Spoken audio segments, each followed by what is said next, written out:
1 қыркүйек білім күні құтты болсын.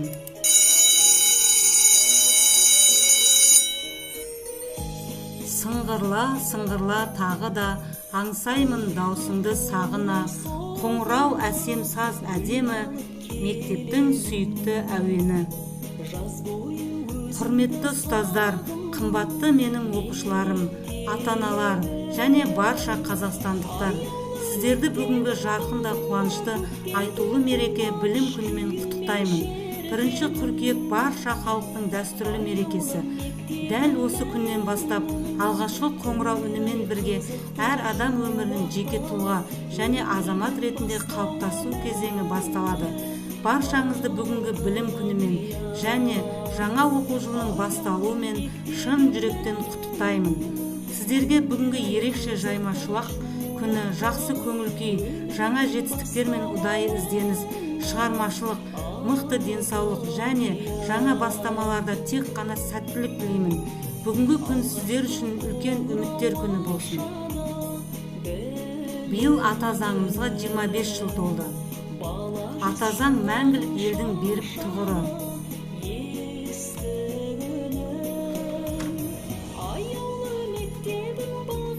Заң адамды бағындырады, заңды ақыл бағындырады. Әр адамның құқығы мен атқаратын міндеті бар. Қазақстан азаматтары өздерінің құқығы мен міндетін еліміздің конституциясынан біле алады. Оны елдің негізгі заңы деп атайды. Құқық бұл Қазақстанның әр азаматына берілетін заңды мүмкіндік. Басқа да адамдардың құқығын құрметтеуіміз керек. Құқық болған жерде міндет пен жауапкершілік болатынын есімізден шығармауымыз керек. Балалар, 1 тоқсанда қашықтықтан оқимыз. Елімізде болып жатқан жағдайларға түсінушілікпен қарап, ертеңгі болашағымыз үшін бізбен бірге болыңыз. Мына ережелерді есте сақтауымыз керек. 2 метр ара қашықтықты сақтауымыз керек. Үнемі бетпердемен жүруіміз керек. Сонымен қатар қолымызға қолғап киіп алыңдар. Бұл қолғаптарды дұрыс қолдану қажет. Адамның бетіне қолғаптар киген кезде адамның бетін инфекциядан қорғайды. Сонымен қатар үнемі қолды сабындап жуып, жеміс-жидектерді жуып жеу керек. Ата-аналардан сұрайтынымыз, балаңыздың аз уақыт онлайн болуын, көп уақыт өз бетімен жұмыс жасауын қадағалаңыз. Үй тапсырмаларын уақытында орындап, мұғаліммен кері байланыста болуын қадағалаңыз.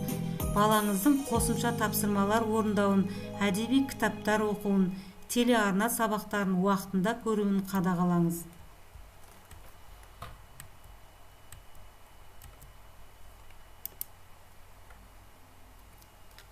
Ал балалар, біз Абай әлеміне саяхат жасаймыз. Биыл Абай Құнанбаевқа 175 жыл толды. Абай Құнанбаев қазақ, орыс және бірнеше шығыс елдерінің тілдерін білген. Әлем және орыс әдебиетін тұңғыш ана тілімізде аударған. Абай Құнанбаевтың 170 өлеңі, 56 аудармасы, 45 қара сөзі бар.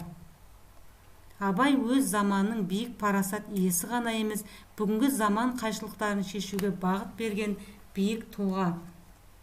Ақынның адамгершілік мұраттары тек өлеңдерінде ғана емес, оның қара сөздерінде де терең философиялық толғаныс пен көрініс тапқан.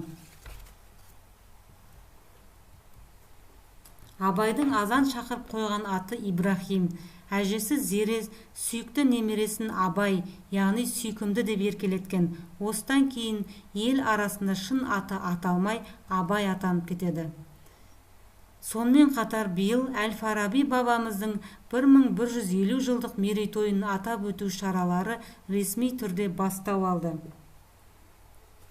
Сендер Әбу Насыр Әл-Фараби айналысқан ғалымдар жайлы білетін боласыңдар.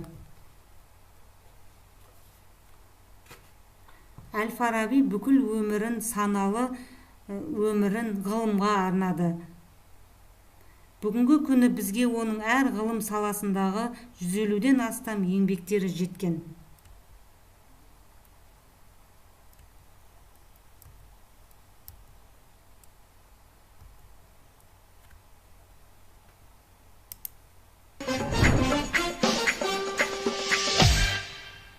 Сен ғұлама Аристотельден кейінгі әлемге әйгілі ғалымның кім екенін білесің бе?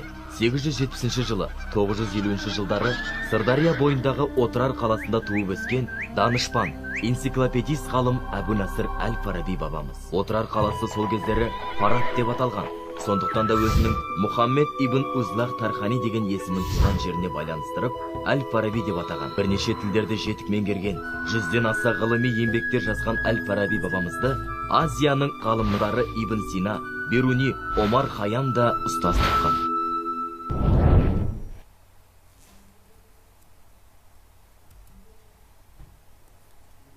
Назарларыңызға рахмет. Жаңа оқу жылы құтты болсын.